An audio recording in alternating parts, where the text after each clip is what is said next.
Guys teaching education में आप सभी का स्वागत है। गाइस उम्मीद करता हूँ आप सभी अच्छे होंगे। गाइस आज हम बात करने जा रहे हैं डीएलएड सेकंड सेमेस्टर के पेपर वर्तमान भारतीय समाज और प्रारंभिक शिक्षा के अति लघुत्तरीय प्रश्नों की। जैसा कि दोस्तों आप सभी को पता होगा कि आपकी दोस्तों फरवरी में संभावित परीक्षाएं हैं दोस्तों। एग्जैक्ट डेट नहीं आई है, लेकिन फरवरी में आपके एग्ज़ाम होंगे सेकंड सेमेस्टर और फोर्थ सेमेस्टर के। दोस्तों आप सभी अपनी पढ़ाई शुरू कर दीजिए, जिससे कि आप सभी अच्छे से अच्छे अंक प्राप्त कर सकें। दोस्तों आज की क्लास का पहला क्वेश्चन है कि अज्ञानी रहने की अपेक्षा जन्म न लेना ही अच्छा है। यह कथन किसका है? मतलब दोस्तों इसका मतलब हुआ कि भाई जब एकदम मूर्ख कोई बात है नहीं समझ में आ रही तो उससे अच्छा है कि आप जन्म ही न लो। तो ये कथन किसका है? तो ये कथन है दोस्तों प्लेटो का। फिर अगला क्वेश्चन है कि महर्षि वेद व्यास ने शिक्षा के विषय में क्या कहा है? महर्षि वेद व्यास ने शिक्षा के विषय में क्या कहा है? तो भैया महर्षि वेद व्यास का कथन है कि ज्ञान शिक्षा जीवन के सत्य का दिग्दर्शन ही नहीं कराता, प्रत्युत वह व्यक्ति को बोलना, चलना, व्यवहार करना भी सिखाता है। मतलब क्या हुआ दोस्तों कि ये जीवन की मतलब सच्चाइयों से परिचित न करा के ये व्यक्तियों को बोलना, हमें चलना, किससे किस भाषा में बात करना है, व्यवहार करना भी सिखाता है। दोस्तों उम्मीद करता हूँ आप सभी समझ पा रहे हैं। फिर नेक्स्ट स्लाइड चलता हूँ दोस्तों। अगला क्वेश्चन है कि शिक्षा शास्त्री टी रेमंड के अनुसार शिक्षा क्या है? टी रेमंड के अनुसार शिक्षा क्या है?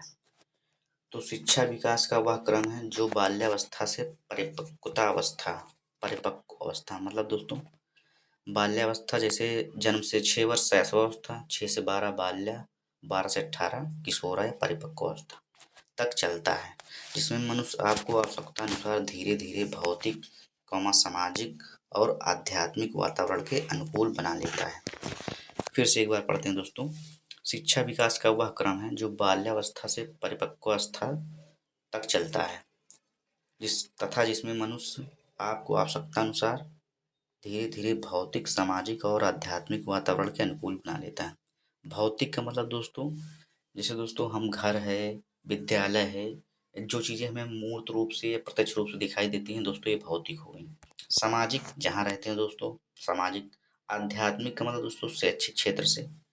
अनुकूल का मतलब होता है दोस्तों किसी रूप में ढलना, से वातावरण के अनुसार ढलने की प्रक्रिया अनुकूलन कहलाती है।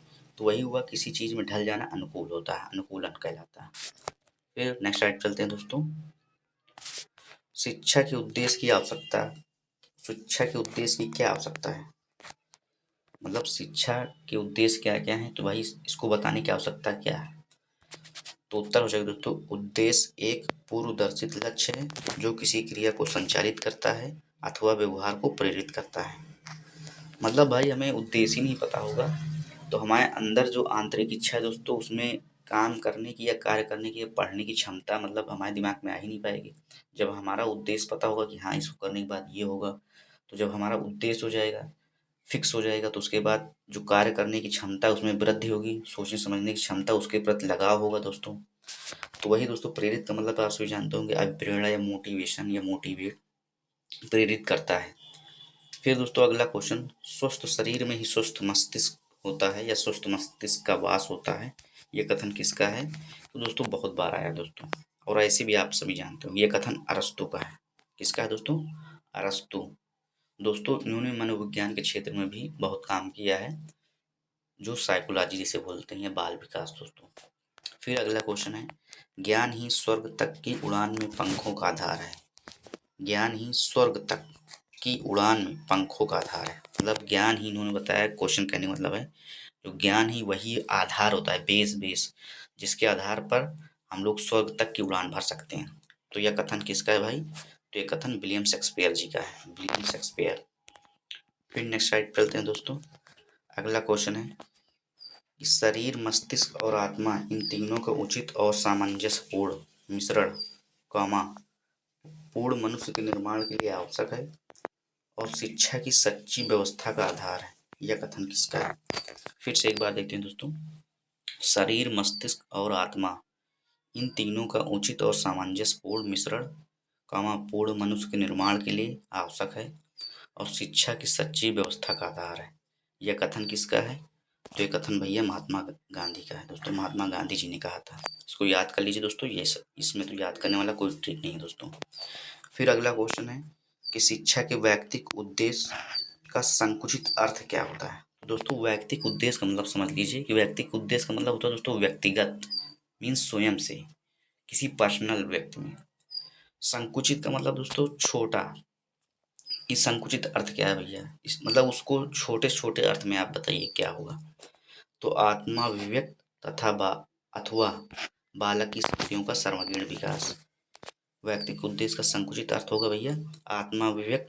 आत्मा विवेक का मतलब दोस्तों अपने अंदर के विचार, आत्मा में जो हमारे विचार मतलब अंदर जो विचार हैं उसको व्यक्त करना। अव्यक्त का मतलब होता है विचार व्यक्त करना दोस्तों। अथवा दूसरा क्या हो जाएगा दोस्तों? बालक की शक्तियों का सर्वांगीण विकास, मतलब चौमुखी विकास दोस्तों। फिर नेक्स्ट स्लाइड चलते हैं दोस्तों। पांचवें स्लाइड पे है। अब ये है अनौपचारिक शिक्षा क्या है दोस्तों? शिक्षा दो प्रकार से होती है, एक औपचारिक शिक्षा, दूसरी है अनौपचारिक शिक्षा। औपचारिक शिक्षा वह होती है जो दोस्तों जो विद्यालय में या नियमित स्थान पर या एक नियमावली प्रक्रिया में होती है दोस्तों। लेकिन अनौपचारिक शिक्षा में कोई नियमबद्धता नहीं होती। ये एक स्वाभाविक प्रक्रिया के तहत होता है, जैसे हम दोस्तों के साथ हैं, घर में हैं, परिवार में हैं, जो भी सीख रहे हैं दोस्तों, तो ये अनौपचारिक प्रक्रिया शिक्षा हो गई। अब दोस्तों यहाँ पर जैसे दिया गया है कि अनौपचारिक शिक्षा बिना प्रयास, आडंबरहीन, अव्यवस्थित, आकस्मिक, सर्वत्र, सभी दशा, परिस्थिति, अवस्था एवं सभी व्यक्तियों द्वारा दी जाती है। उम्मीद करता हूँ दोस्त आप सभी समझ पाए होंगे। वही बात हुई दोस्तों कि अनौपचारिक शिक्षा का मतलब कोई नियम फिक्स नहीं है, आप इसे कहीं भी ग्रहण कर सकते हैं, किसी के साथ भी रहें, कुछ ना कुछ सीखते रहेंगे। तो लेकिन औपचारिक जो है औपचारिक शिक्षा ये एक नियमबद्ध प्रक्रिया में होती है, जैसे विद्यालय हो गया। कोई आपकी टाइमिंग फिक्स है कि भाई हमें इस टाइम पे ये काम करना है, तो ये औपचारिक शिक्षा हो गई दोस्तों। औपचारिक शिक्षा का सबसे बड़ा उदाहरण विद्यालय और अनौपचारिक शिक्षा का उदाहरण दोस्त यार, घर परिवार, ये सब है दोस्तों। फिर अगला क्वेश्चन है कि दूरस्थ शिक्षा के कितने घटक हैं? तो दूरस्थ शिक्षा के भैया 3 घटक यहाँ पर बताया गया है। मुक्त शिक्षा, मुक्त अधिगम, पत्राचार शिक्षा। मुक्त शिक्षा का मतलब दोस्तों मतलब जैसे फ्री दोस्तों, एक हिसाब से बोलते हैं फ्री एजुकेशन। मुक्त अधिगम, अधिगम मतलब दोस्तों सीखना होता है। पत्राचार शिक्षा तो दूरस्थ शिक्षा के घटक है। फिर अगला क्वेश्चन है पत्राचार शिक्षा का माध्यम क्या है? दोस्तों पत्राचार शिक्षा का माध्यम मुद्रित शिक्षा प्रणाली है, जो डाक के माध्यम से विद्यार्थियों को प्रेषित की जाती है। मतलब दोस्तों ये जो पोस्ट ऑफिस होता है उसके द्वारा ये प्रेषित की जाती है दोस्तों। यहाँ पर इग्नू जब कोई करता है, इग्नू से कोई कोर्स बीए या एमए, तो दोस्तों वहाँ पर जो उसकी पुस्तकें होती है, जो उसका सारा शिक्षा संबंधित मटेरियल होता है, वो पोस्ट ऑफिस द्वारा होता है। तो यही है दोस्तों पत्राचार शिक्षा का सबसे बड़ा उदाहरण इग्नू दोस्तों। इग्नू की पूरी शिक्षा दोस्तों डाक द्वारा ही होती है। आपकी पुस्तकें जो भी शिक्षा से संबंधित मटेरियल है वो वहाँ दोस्तों जो संस्था होती है इग्नू, वो आपके घर तक पोस्ट ऑफिस द्वारा पहुँचाती है। उम्मीद करता हूँ आप सभी समझ पा रहे होंगे दोस्तों। दोस्तों वीडियो पसंद आए तो दोस्तों चैनल को सब्सक्राइब और वीडियो को लाइक कर दीजिएगा और ज़्यादा से ज़्यादा शेयर कर दीजिएगा। फिर नेक्स्ट स्लाइड चलते हैं दोस्तों। वैदिक कालीन शिक्षा से क्या तात्पर्य है? तो वेद पर आधारित शिक्षा या गुरु के घर या कुल में प्राप्त की जाने वाली शिक्षा दोस्तों, यही है वैदिक कालीन शिक्षा। वेद पर आधारित शिक्षा या गुरु के घर या कुल में प्राप्त की जाने वाली शिक्षा। वेद कितने प्रकार के हैं दोस्तों? तो वेद 4 प्रकार के भैया, ऋग्वेद, यजुर्वेद, सामवेद, अथर्ववेद। वेद कितने प्रकार के हैं दोस्तों? 4 प्रकार के, ऋग्वेद, यजुर्वेद, सामवेद, अथर्ववेद। फिर अगला क्वेश्चन है दोस्तों कि सविद्या या विमुक्तये का क्या अर्थ है? सविद्या या विमुक्तये का क्या अर्थ है? तो दोस्तों ऐसा ज्ञान जो उससे जीवन संसार के मोह से मुक्ति प्राप्त करने में समर्थ बना सके। मुक्ति का मतलब दोस्तों छुटकारा पाना। युक्त का मतलब होता है दोस्तों जुड़ा हुआ। मुक्ति का मतलब छुटकारा, अलग। फिर नेक्स्ट स्लाइड चलते हैं दोस्तों।